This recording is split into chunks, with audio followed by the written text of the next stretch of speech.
आप में से जो लोग मुझे बहुत पहले से फॉलो करते हैं उन लोगों को पता होगा कि मैंने अपने एक पिछले वाले पुराने वाले चैनल में एक वीडियो बनाई थी जिसमें मैंने आपको बताया था कि जो सीलिंग फ़ैन होता है वो एंटी क्लॉकवाइज डायरेक्शन में घूमता है, जबकि जो टेबल फ़ैन होता है या फिर जो कूलर के फ़ैन होते हैं वो क्लॉकवाइज डायरेक्शन में घूमते हैं।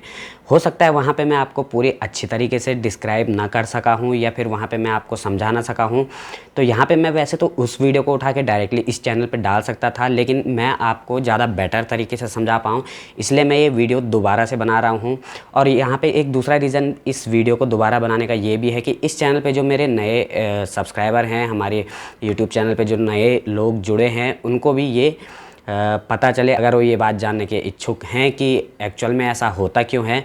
तो मैंने यहाँ पे आपको समझाने के लिए एक फ़ैन की मोटर का इंतज़ाम किया है। ये एक्चुअल में ख़राब है, तो मैं इसके ज़रिए आपको समझाऊंगा कि ऐसा क्यों होता है।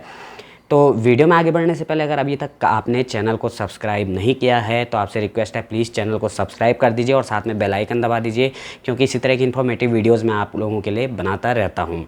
तो अब देखिए, फैन की जो रोटेशन की डायरेक्शन है उस चीज़ को समझने के लिए हमें पहले एक चीज़ ध्यान में रखनी है।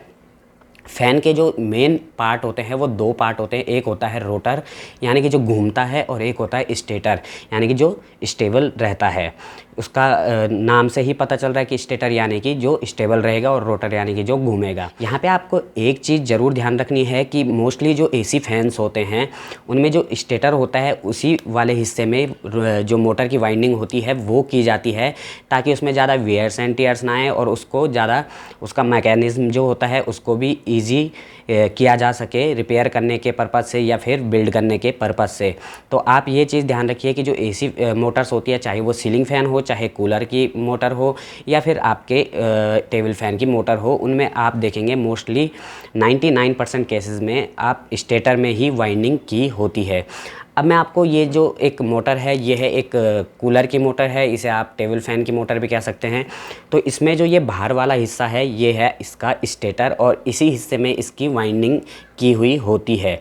और ये जो आप बीच में ये देख रहे हैं ये है इसका रोटर, यानी कि इस पे आप ब्लेड्स लगाते हैं और उसके बाद ये फ़ैन घूमने लगता है। तो बेसिकली जो टेबल फ़ैन और कूलर की मोटर होती हैं उनमें ये बाहर वाला हिस्सा एक मजबूत स्टेबल जगह पे पकड़ा हुआ होता है किसी नट बोल्ट की मदद से या फिर किसी और चीज़ की मदद से, ताकि ये अपनी जगह से हिले नहीं। और ये जो हिस्सा होता है ये घूमने के लिए फ्री रहता है, जो रोटर होता है।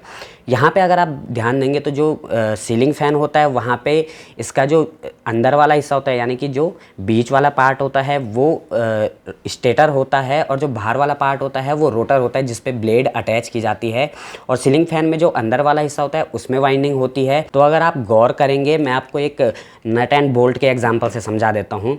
मान लीजिए किसी नट पे किसी बोल्ट को उसके ऊपर रख के आप कस रहे हैं, तो आप उसको जनरली क्लॉकवाइज घुमा के ही उसको कसते हैं। लेकिन अगर आपको मैं कहूँ कि आपको बोल्ट को नहीं घुमाना, नट को घुमाना है सेम उसी पोजीशन में रख के, तो आप क्या करेंगे, जो नीचे से नट है उसको क्लॉकवाइज घुमाने की जगह एंटी क्लॉकवाइज घुमाएंगे, और तब जाके वो नट एंड बोल्ट आपस में कनेक्ट होंगे, अटैच होंगे या कसेंगे। तो सेम यही चीज़ होती है सीलिंग फ़ैन और टेबल फ़ैन या फिर कूलर की मोटर के साथ, जो मैंने आपको नट बोल्ट वाला एग्जाम्पल दिया है। यानी कि अगर आप एक हिस्से को स्टेबल रख के दूसरे हिस्से को क्लॉकवाइज घुमाते हैं तो सेम डायरेक्शन में घूमने के लिए दूसरे हिस्से को अगर स्टेबल रखते हैं तो पहले वाले हिस्से को आपको एंटी क्लॉकवाइज डायरेक्शन में घुमाना होगा। अब एक्चुअल में इनकी जो डायरेक्शन है वो घूमने की डायरेक्शन फिक्स क्यों होती है, वो एक ही डायरेक्शन में सारे के सारे फ़ैन क्यों घूमते हैं, यानी कि जो सीलिंग फ़ैन होंगे वो सारे के सारे फ़ैन एंटी क्लॉकवाइज डायरेक्शन में घूमते हैं, जो टेबल फ़ैन या फिर कूलर के फ़ैन होते हैं वो सारे के सारे क्लॉकवाइज डायरेक्शन में क्यों घूमते हैं। इसके बारे में तो खैर कोई पक्की इन्फॉर्मेशन किसी के पास नहीं है और मेरे पास भी नहीं है, क्योंकि मैंने जब गूगल में ढेर सारे आर्टिकल्स पढ़े तो मुझे कहीं भी इस बारे में कोई इन्फॉर्मेशन नहीं मिली। और आगे अगर मुझे पता चलता है तो मैं आप लोगों को ज़रूर बताऊंगा इस बारे में। तो उम्मीद है यार आप समझ गए होंगे कि जो सीलिंग फ़ैन होता है वो एंटी क्लॉकवाइज़ क्यों घूमता है, जो स्टेबल फ़ैन होता है वो क्लॉकवाइज़ क्यों घूमता है।